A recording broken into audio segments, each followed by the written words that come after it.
जय हिंद दोस्तों आज की वीडियो में आपको ये चीज़ बताऊंगा कि जब आपका आर्मी नर्सिंग असिस्टेंट सिलेक्शन वहाँ पे हो जाता है तो पहले कितने महीने की हमारी ट्रेनिंग वहाँ पे कराई जाती थी और अब कितने महीने की आपकी ट्रेनिंग कराई जाती है और जब तक आपकी वहाँ पे ट्रेनिंग होती है तब तक क्या आपको वहाँ पेमेंट दिया जाता है। और इसके बाद दोस्तों मैं ये भी आपको बताऊंगा कि पहली पोस्टिंग आपको कहाँ पे दी जाती है, क्या किसी एमएच में ही मिलती, यानी मैं प्रॉपर आपको डिटेल से बताऊंगा कि आपको जो एमएच में पोस्टिंग वहाँ मिलती है तो पूरे दिन का क्या हमारा वर्क वहाँ पे रहता है, इसके बाद कब हमें यूनिट में पोस्टिंग वहाँ पे दी जाती है और वहाँ पे हमारा क्या वर्क रहता है, सारा कुछ मैं आपको इस वीडियो में बताने वाला हूँ। तो दोस्तों आइए स्टार्ट करते हैं आज की वीडियो। दोस्तों वीडियो को स्टार्ट करने के पहले यह वीडियो अगर आपको जरा भी इन्फॉर्मेटिव लगती है वीडियो को लाइक करना ना भूलिएगा और अगर आप चैनल में पहली बार आए चैनल सब्सक्राइब कर लीजिएगा ताकि आगे चल के आपको इस तरह की बहुत ही इन्फॉर्मेटिव वीडियो हमेशा आपको वहाँ पे मिलते रहें। तो दोस्तों हम ये मान चलते हैं कि हमारा सिलेक्शन आर्मी नर्सिंग असिस्टेंट वहाँ पे हो गया है। दोस्तों ये मान चलना जब आपकी ट्रेनिंग वहाँ पे चलती, पहले क्या होता था, जो आपकी ट्रेनिंग चलती वो आपकी 2.5 साल या 3 साल पहले ट्रेनिंग वहाँ पे चलती थी आर्मी नर्सिंग असिस्टेंट ट्रेड की। लेकिन दोस्तों फिलहाल अब ऐसा कुछ भी नहीं है। अब फिलहाल जो ट्रेनिंग आपकी आर्मी नर्सिंग असिस्टेंट चलती है ये मान चलना कि 6 महीने में आपकी ट्रेनिंग वहाँ पे कंप्लीट आपकी करा दी जाती है या फिर मैक्सिमम जो आपका टाइम लगता है 9 महीने के अंदर आपकी ट्रेनिंग कंप्लीट हो जाती है। यही मान चलना कि 6 महीने से लेकर 9 महीने के बीच में आपकी पूरी ट्रेनिंग वहाँ पे कंप्लीट आपकी करा दी जाएगी। और दोस्तों अब ये बात कर लेते हैं कि आखिर जब हम वहाँ पे ट्रेनिंग कराएंगे तो उस समय क्या हमारी पूरी पेमेंट आती या हमारी पूरी पेमेंट वहाँ पे नहीं मिलती है। तो दोस्तों ये मान के हम लोग चलते हैं कि जब तक आपकी वहाँ पे ट्रेनिंग चलती है तब तक आपकी जो पेमेंट वहाँ पे आपको दी जाती है वो केवल आपको 12,000 रुपये ही वहाँ पे दी जाती है। लेकिन ऐसा बिल्कुल नहीं है कि आपको पूरे पेमेंट वहाँ पे नहीं दी जाती है। जो एक सोल्जर होता है उसकी फुल पेमेंट आपको भी वहाँ पे प्रोवाइड कराई जाती है। बस फर्क क्या रहता है कि जब तक आपको ट्रेनिंग चलती है तब तक केवल आपको 12,000 रुपये आपके खर्चे के लिए वहाँ पे दिए जाते हैं और जैसे ही आपकी पूरी ट्रेनिंग वहाँ पे कंप्लीट हो जाती है तो जितने महीने आपने ट्रेनिंग वहाँ पे की है उतने महीने का फुल अमाउंट जो आपके अकाउंट में क्रेडिट हुआ था तो सारा कुछ आपके बैंक खाते में वहाँ पे जमा करा दिया जाता है। और इसमें आपका 1.5 से 2 महीने का टाइम लगता है जब आपका कस्टम परेड वहाँ पे करा दी जाती है। तो दोस्तों ये तो हो जाता है कि हमारी ट्रेनिंग कितने महीने की होती है और ट्रेनिंग के दौरान हमें क्या पेमेंट वहाँ पे दी जाती है। और दोस्तों हम लोग ये मान चलते हैं कि आपकी जो ट्रेनिंग है वो कंप्लीट हो चुकी है। और दोस्तों ट्रेनिंग के दौरान एक बात और ये हमेशा याद करना कि वहाँ पे क्या होता है, आपकी जो ट्रेनिंग के दौरान अगर आप किसी भी टेस्ट में वहाँ पे फेल होते हैं तो आपकी ट्रेनिंग वहाँ बढ़ा भी दी जाती है। जब तक आप पूरे टेस्ट वहाँ पे क्वालिफाई नहीं कर लेते हैं तब तक आपकी कसम परेड भी वहाँ पे नहीं कराई जाती, बस आपकी ट्रेनिंग वहाँ पे लंबी होती चली जाती है। और उसमें दोस्तों होता क्या है ना, जब आपकी ट्रेनिंग के दौरान एक टू टच होता है जिसमें मरवाए जाते हैं या 10 टू टच वहाँ पे मरवाए जाते हैं, क्योंकि ज़्यादा जो बच्चे ट्रेनिंग के दौरान फेल होते हैं वो टू टच में ही वहाँ पे फेल होते हैं। आप प्रॉपर वीडियो भी देख सकते हैं टू टच कैसे मारी जाती है और अगर कमेंट बॉक्स में आप बताएंगे तो मैं प्रॉपर एक वीडियो भी बना दूंगा कि ट्रेनिंग के दौरान जो टू टच मारे जाते हैं वो कैसे आपके वहाँ पे मारे जाते हैं। और दोस्तों ये मान चलना जब आपकी बेसिक ट्रेनिंग जब वहाँ पे कंप्लीट होती है उसके बाद आपको 15 दिन की वहाँ पे छुट्टी भी दी जाती है। कहीं कहीं आपको 15 दिन दी जाती है और कहीं कभी आपके 28 दिन की छुट्टी भी वहाँ पे दी जाती है। ये सारा कुछ डिपेंड करता है कि वहाँ का ट्रेनिंग शेड्यूल कैसा आपका फिलहाल चल रहा है।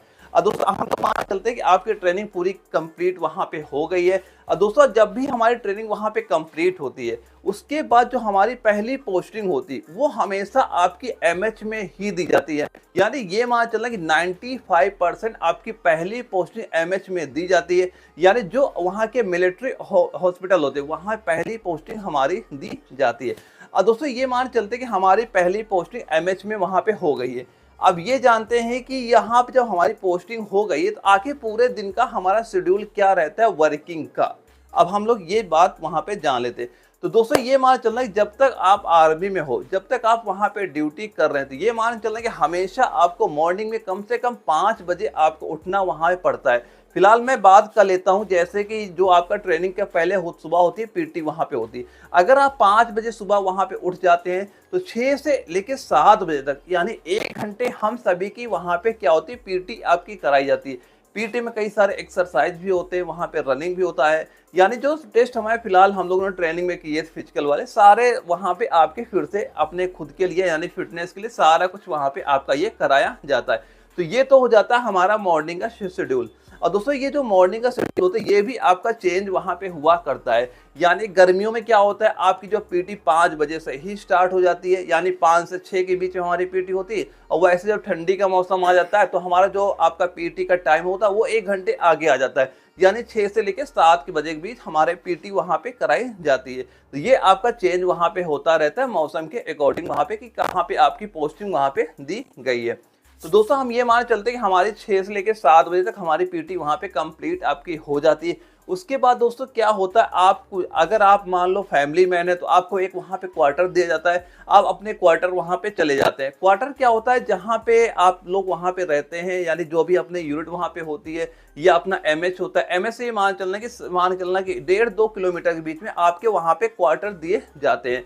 और जो क्वार्टर वहां पे नहीं लिए रहते हैं, फैमिली मैन वही होते हैं, यानी कोई मान लो सिपाही ही वहां पे, तो वो क्या रहते हैं, अपने बैरिक में चले जाते हैं। और बैरिक के डिस्टेंस यही मान चलना है कि 300 से लेके 500 किलोमीटर के बीच में बैरिक वहां बने रहते हैं। तो सभी लोग वहां बैरिक जाते हैं और वहां पे नहाते हैं, धोते हैं, फ्रेश होते हैं। उसके बाद क्या होता है, जब वहां पे वापस जाते हैं तो सीधा सीधा आपको 8:30 बजे आपको एमएच में वहां पे रिपोर्ट कर देना होता है। और एमएच का जो टाइम आपका वहां होता है ड्यूटी का, ये मान चलना है कि दोपहर के आपके 1:30 से 2 बजे तक आप वहां पे एमएच में ही रहते हैं। अब ये डिपेंड करता है आपको कौन से डिपार्टमेंट पे वहां पे भेजा गया है, कि आप एक्सरे में हो, रिसेप्शन में हो, डेंटल में हो, यानी जो कौन सा डिपार्टमेंट आपको वहां पे दिया गया है।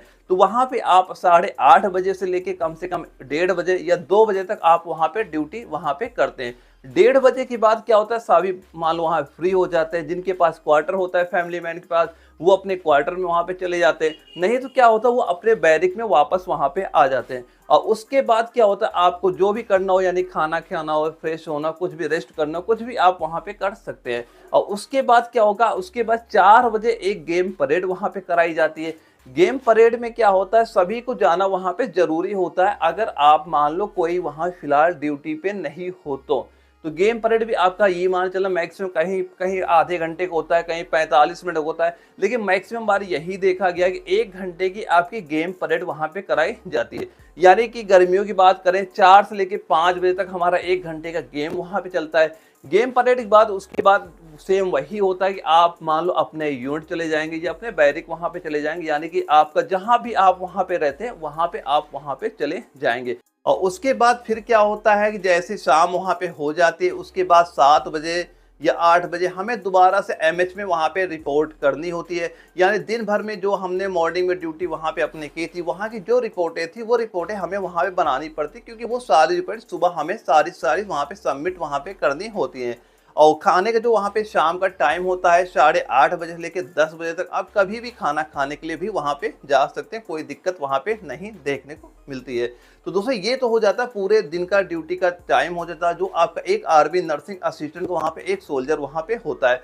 और दोस्तों इसके बाद क्या होता है, जैसे आप वहाँ पे मान चलो 10 वहाँ पे बच जाते हैं, उसके बाद क्या होता है, जो नाइट की ड्यूटी होती है वो कभी कभी ही आपकी आर्मी नर्सिंग असिस्टेंट वालों की वहाँ पे लगती है। वो बात अलग होती है कि कोई अगर इमरजेंसी केस आपका पड़ जाता है तो आपको वहां पे जाना पड़ सकता है। नहीं तो यही मान चलना है कि आपके एक वीक में शायद या एक दिन या 2 ही बार आपको नंबर वहां पे आता है, नाइट ड्यूटी का नंबर वहां पे सभी का आता है, आर्मी नर्सिंग असिस्टेंट जो सोल्जर वहां पे आपके होते हैं।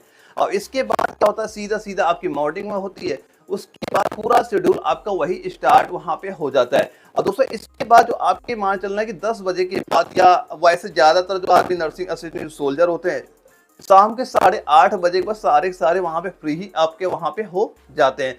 तो उसके बाद आप मान लो अपने कोई दूसरे एग्जाम की तैयारी भी करना चाहे, वो उस एग्जाम की तैयारी भी आप वहां पे कर सकते हैं। जैसे कि होता है, कई बच्चे होते हैं कि हम मान लो नर्सिंग असिस्टेंट सिलेक्शन हमारा हो गया है, अब हमें ऑफिसर रैंक की तैयारी करनी, यानी वहां पे आपका एक एससीसी एग्जाम भी होता है। अगर आप वो एग्जाम वहां पे क्वालिफाई कर लेते हैं, सीधा आप मान लो सोल्जर से ऑफिसर रैंक तक की तैयारी वहां पे आप कर सकते हैं। आप एससीसी की मान लो तैयारी भी आप वहां पे कर सकते हैं अपने टाइम पे, और टाइम बहुत ज्यादा आपको वहां पे देखने को मिल जाता है। और दोस्तों इसके बाद क्या होता है, डेली का वही शेड्यूल फिर अपना स्टार्ट हो जाता है। मॉर्निंग होता है, फिर हम लोग ड्यूटी करेंगे, एमएस जाएंगे, फिर गेम परेड होगा, सारा पूरा सिस्टम वैसे डेली डेली हमारा वहां पे चलता रहता है।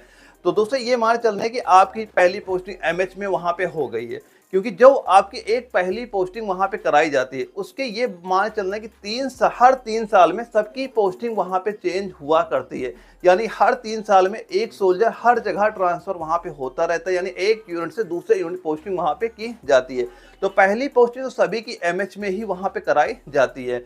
अब इसके बाद दोस्तों ये मान चलते हैं कि हमारी पहली पोस्टिंग एमएच में किसी मिलिट्री हॉस्पिटल में हो जाती है। अब इसके बाद जो आपकी सेकंड पोस्टिंग वहां पे होती है वो आपके किसी न किसी यूनिट या बटालियन में होती है, चाहे इन्फेंट्री में हो चाहे आर्टरी में हो, किसी न किसी बटालियन में आपकी वहां पोस्टिंग की जाती है। अब हम ये जानते हैं कि आखिर वहां का शेड्यूल क्या रहता है पूरे दिन का।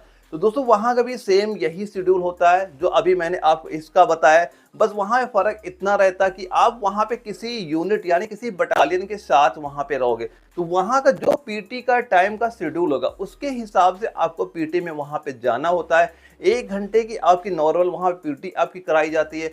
जैसे आपकी पीटी वहां पे हो जाती है आप वापस अपने वहां बैरिक में आते हैं, फ्रेश होते हैं, ब्रेकफास्ट करते हैं, उसके बाद सीधा आप 8:30 बजे यानी कि वहां उसी यूनिट में जिस यूनिट में आप वहां पे होते हैं, तो छोटी सी ये मान चलना कि एक शॉप टाइप मान के चलो, या आपको एक कमरा वहां पे दे दिया जाता है जहां पे आप वहां पे बैठते हैं। और वहां पे आपका मेन काम क्या रहता है, जैसे जो वहां उस यूनिट जो सोल्जर होते हैं, जैसे मान चलो उन्हें कोई छोटी मोटी दिक्कतें वहां पे देखने को मिलती हैं, तो आप उनकी मेडिसिन देके आप उनको दवा वहां पे दे सकते हैं। अगर उनको फिर भी दिक्कत होती है यानी उनको आराम वहां पे नहीं मिलता है या फिर उनको काफी ज्यादा दिक्कत है यानी मेजर प्रॉब्लम उन्हें होती है, तो आपको मेन काम वहां पे यही होता है कि आपको उस सोल्जर के साथ किसी एमएच हॉस्पिटल में आपको वहां पे रिपोर्ट करनी वहां पे होती है। और उसके साथ आप जाओगे और उसकी रिपोर्ट तैयार करो, क्या प्रॉब्लम हुई क्या प्रॉब्लम नहीं हुई, उसे सारा कुछ वापस आपको जहां जिस यूनिट में आपके वहां पे होते हैं तो वहां का जो कमांडिंग ऑफिसर होता है उसको आपको वहां पे रिपोर्ट करनी होती है कि आखिर इस सोल्जर को दिक्कत क्या आ रही है वहां पे। तो उसकी रिपोर्ट उसके साथ आप जाओगे, उसकी रिपोर्ट लेके आओगे, जो भी कमांडिंग ऑफिसर रहेगा उसको आपको सारा डिटेल वहां पे आपको वहां पे देना होता है।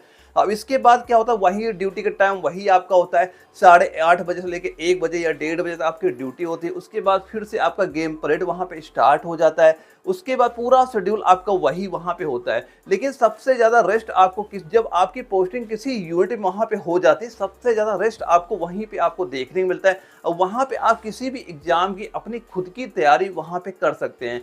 और ये भी मान चलना कि वहां पे आपको रिस्पेक्ट भी बहुत ज्यादा आपको दी जाती है, क्योंकि पूरे यूनिट में अगर वहां की ये मान चलना कि वहां पे मान पूरे सोल्जर 600 या 700 के बीच में आप केवल एक बंदा वहां पे आर्मी नर्सिंग असिस्टेंट वहां पे रहता है, एक या दो, मैक्सिमम दो, यानी ज्यादातर आपको एक ही बंदा वहां पे देखने मिलता है, तो वहां पे बहुत ज्यादा आपको रिस्पेक्ट भी आपको वहां पे दी जाती है। तो दोस्तों आर्मी नर्सिंग असिस्टेंट जो ट्रेड होती है बहुत अच्छी ट्रेड होती है और यही सारा कुछ वहाँ का पूरा शेड्यूल आपका वहाँ पे होता है। तो दोस्तों आप बिल्कुल अपनी तैयारी करना बिल्कुल स्टार्ट कर दीजिए, क्योंकि इसका नोटिफिकेशन भी आपका दिसंबर महीने तक देखने को मिल जाएगा और इसका जो आपका एग्जाम भी लगने वाला है, अप्रैल महीने में इसका एग्जाम भी होने वाला है। तो अभी से आप तैयारी करने में लग जाइए। अगर आपको दोस्तों ये नहीं पता है कि हम कहाँ से तैयारी करें कि अपना एग्जाम वहाँ पे क्वालिफाई कर सकें, तो दोस्तों जो अपना स्क्रीन व्हाट्सअप नंबर शो कर रहा है, इस व्हाट्सअप नंबर में आप मुझे हाय लिख के मैसेज करिए या कि हम तैयारी कैसे करें, तो मैं आपको इसके प्रॉपर नोट्स भी प्रोवाइड कराऊंगा। अगर आप ये कंप्लीट नोट्स तैयार कर लेते हैं, यकीन मान चलना आपके एग्जाम में इसके बाहर कोई क्वेश्चन आपका नहीं जाएगा। तो ओके दोस्तों, अगर आपका फिर भी कोई डाउट होता है तो आप हमें कमेंट बॉक्स में भी पूछ सकते हैं, उसका मैं सोल्यूशन आपको बिल्कुल वहां प्रोवाइड करा दूंगा। ओके दोस्तों, अगर ये वीडियो अगर आपको जरा भी इन्फॉर्मेटिव लगे तो वीडियो को लाइक करना ना भूलिएगा और अगर आप चैनल नए हो चैनल सब्सक्राइब करना ना भूलिएगा। ओके दोस्तों, मिलते हैं एक अगले वीडियो में, तब तक के लिए जय हिंद।